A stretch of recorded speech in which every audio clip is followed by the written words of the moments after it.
নমস্কার বন্ধুরা, ST blog থেকে সবাইকে স্বাগত। এই যে আজকে রান্না করব পুঁই শাক দিয়ে, ঝিঙে দিয়ে, কুমড়ো দিয়ে, আলু দিয়ে ঘ্যাঁট করব। আর এই যে আমাদের মাঠে কলমি শাক হয়েছিল, এই যে তুলে এনেছি, এটা আলু দিয়ে ভাজা করব। আজকে বেশি কিছু তরকারি করব না, খুব গরম রেখেছে, গরমে ভালো লাগছে না, ভাত হয়ে গেছে। এই যে তরকারি চাপাবো, আনাজ কেটে নিই, তরকারি চাপাবো। এই যে তরকারি হচ্ছে, জলটা অনেকটাই শুকিয়ে গেছে, আগে সেদ্ধই বসিয়ে দিয়েছি, দিয়ে এবার স্বাদ মতো নুন দিয়ে দেবো। পুঁই শাকের তরকারি আমার খুব ভালো লাগে, তো কমেন্টে জানাবে আমার মতন পুঁই শাক কারা কারা ভালো লাগে। তো আমার তো হেভি লাগে, পুঁই শাক তরকারি দেখলেই যেন খিদে বেড়ে যায়, সবসময় যেন ভাত খাই খাই মনে হয়, খুব ভালো লাগে, মাছ মাংসর থেকেও ভালো লাগে। দিয়েছি হলুদ, এটা দিচ্ছি লঙ্কা গুঁড়ো। তো একটা কথা না বলে থাকতে পারছি না, তো একটা দাদা ভাই আমাকে বলেছে আমি ভিডিও করছি বলে, যে আমার বউ যদি হতো না কাঁচা কঞ্চি দিয়ে চাপ কাতুন। তো আমার ভিডিওতে নিশ্চয়ই দাদা ভাই ভুল দেখেছে, তাই জন্যই এই কথাটা বলেছে। তো আমাকে কমেন্ট করে বলিনি দাদা ভাইটা, আমি লোকের মুখে শুনছি এই কথাটা, যে গ্রাম ঘরে থেকে এইরকম ভিডিও করছে, লজ্জা নেই, ছেলে মেয়েগুলো বড় হয়ে গেছে তাও ভিডিও করছে। তো কি ছেলে মেয়েরা বন্ধু বড় হয়ে গেলে কি ভিডিও করতে নেই, শখ আহ্লাদ কি মিটে যায়? ছেলে মেয়ে বড় হয়ে গেছে, আমার হয়েছে, তার তো হয়নি, আমার কোনো অসুবিধা হচ্ছে না, আমার স্বামীর কোনো অসুবিধা হচ্ছে না, তার কেন এত মাথা ব্যথা আমি বুঝতে পারছি না। তো ওই রকম বলেছে, তাতে আমার কোনো দুঃখ নেই, নিশ্চয়ই আমি ভিডিও করছি বলি ওই রকম বলেছে, আমার তো শুনে একটুও দুঃখ হয়নি। সেই দাদাভাই নিশ্চয়ই আমার ভিডিও দেখে, তাই জন্যই বলেছে। তো ওই দাদা ভাইটাকে আমি বলছি আমার থেকেও যেন তার আয়ু বেড়ে যায়, সেই দাদা ভাইটা ওই রকম বলেছে, আমার কোনো রাগ ঝাল হয়নি। তো আমি দাদা ভাইটাকে বলছি যে তোমার আমার থেকেও যেন আয়ু বেড়ে যায়, এই কথা বলার জন্যে আমি অনেক খুশি হয়েছি যে আমার পাশে যারা আছে সাপোর্ট করছো, কি আমার পাশে আছো, দিদি ভাই ভালো হচ্ছে, বৌদি ভালো হচ্ছে, যে যেমন সম্পর্কে তোমরা বলছো। তো আমি সেরকম ভিডিও করতে জানি না, যেমন পারি আমি তেমন করি।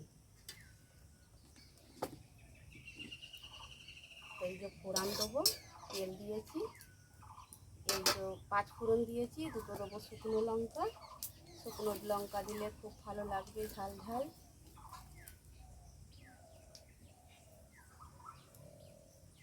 ভিডিও করছি বলে অনেক অনেক রকম কথা বলছে, তো আমি তাদের কথায় একটুও কান দিইনি। আমার স্বামী যেহেতু আমাকে সাপোর্ট করে, আমার ছেলে মেয়েরা যেহেতু সাপোর্ট করে, তো আমি তোমরা যেহেতু আমার পাশে আছো, আমি কাউকে আর মানে ভয় খাই না, আমি এগিয়ে যেতে চাই যে তোমরা আরও সাপোর্ট করো, আমার পাশে থাকো, আমি যেন এগিয়ে যেতে পারি, আরও নতুন নতুন ভিডিও যেন তোমাদের সাথে শেয়ার করতে পারি, দেখাতে পারি। ফোড়ন দিয়ে দিই, একটু ফুটলেই নামিয়ে দেবো। আর এটা হচ্ছে কলমি শাক, কলমি শাকটা ধুয়ে রেখে দিয়েছি, এই যে এবার ভাজবো কলমি শাকটা।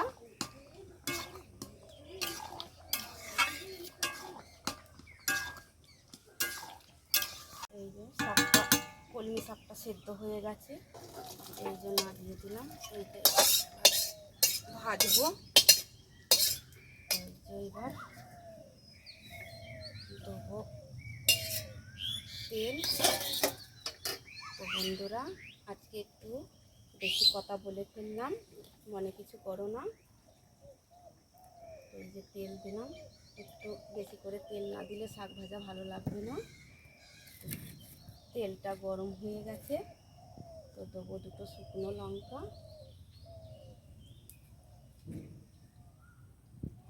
আমাদের বাড়িতে এমনিতে শাকটা রোজেরই হয়, এবার দিচ্ছি রসুন। রসুন না দিলে ভালো লাগে না শাক ভাজায়।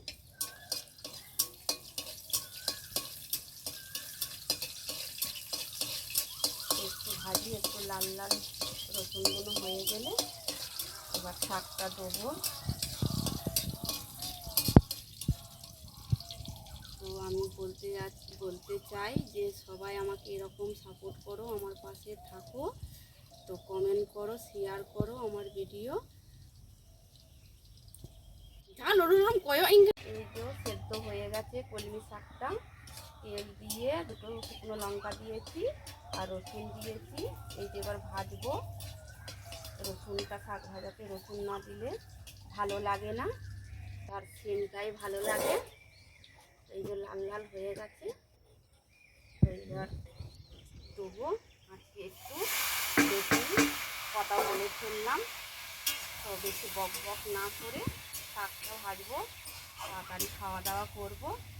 তো তোমাদের কাছে আমার এটাই অনুরোধ, আমার পাশে থাকো, সাবস্ক্রাইব করো, কমেন্ট করো, লাইক করো, আমার ভিডিওটা বেশি বেশি করে শেয়ার করো। তো পরের ভিডিওই দেখা হচ্ছে। টাটা।